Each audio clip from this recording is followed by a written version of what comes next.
So we find Moses here in chapter 2 of Deuteronomy continuing to retell this history of Israel to this second generation, this reminder of who they were.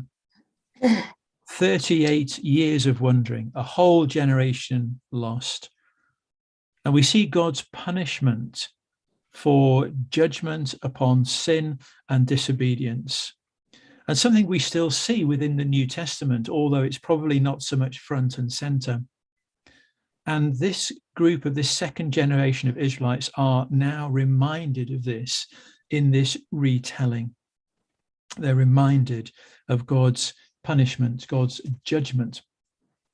But they're also reminded of God's faithfulness. In verse 7, we see God has blessed you. You've not lacked anything in all of this wandering.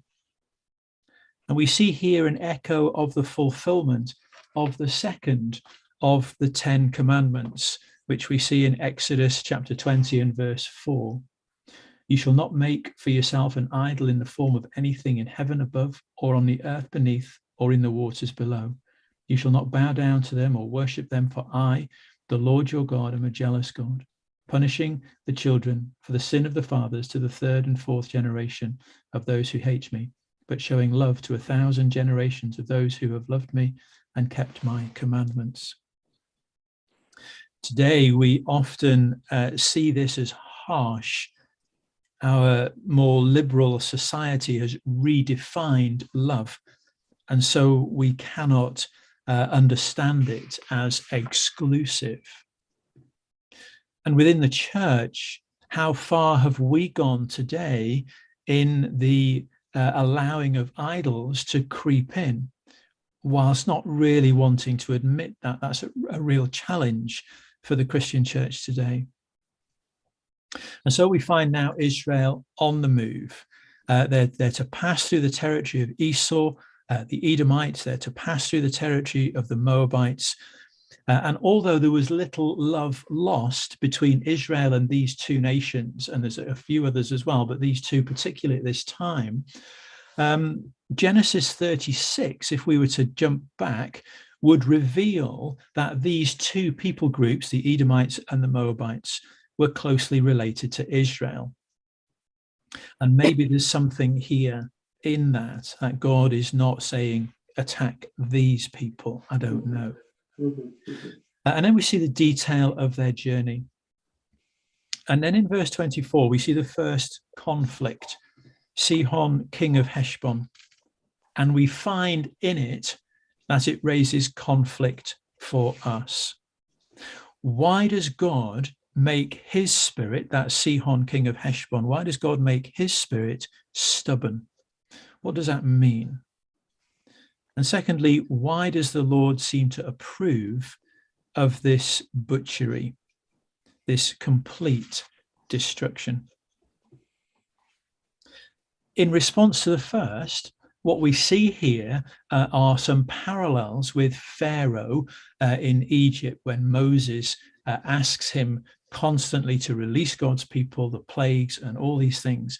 And we see there that Pharaoh refuses, even though Moses pleads. And so what we start to see, and the same here with Sihon, is it's not so much God's overruling of free will. God is not forcing or imposing his will so that Sihon has no choice. This is Sihon's refusal to accept God. He is unwilling to yield. Now, we need to remember that he almost certainly would not have been unaware of the history of God's people to this time. God's people living by God's law, following one God. And Sihon refuses to accept or to adopt that. And so again, we see something of an outworking of God's judgment. We've seen that with the generation that was lost. They disobey God, and God's judgment is there. And maybe we see that here too. The second issue, this complete destruction of a whole community, is much harder to deal with. And there are no easy answers. What they're outworking is what's known as the law of herem, this idea of dedicating to God or dedication to God. And what we would see at the time is that this practice was not unique to Israel alone.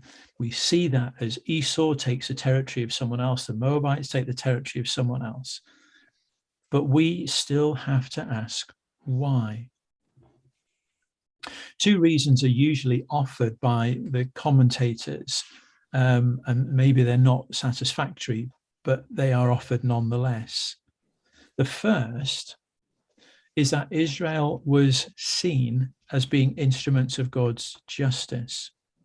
Now, into the New Testament, we don't see the church metering out God's justice. If we see it at all, it's often angels, and we remember that particularly from Revelation.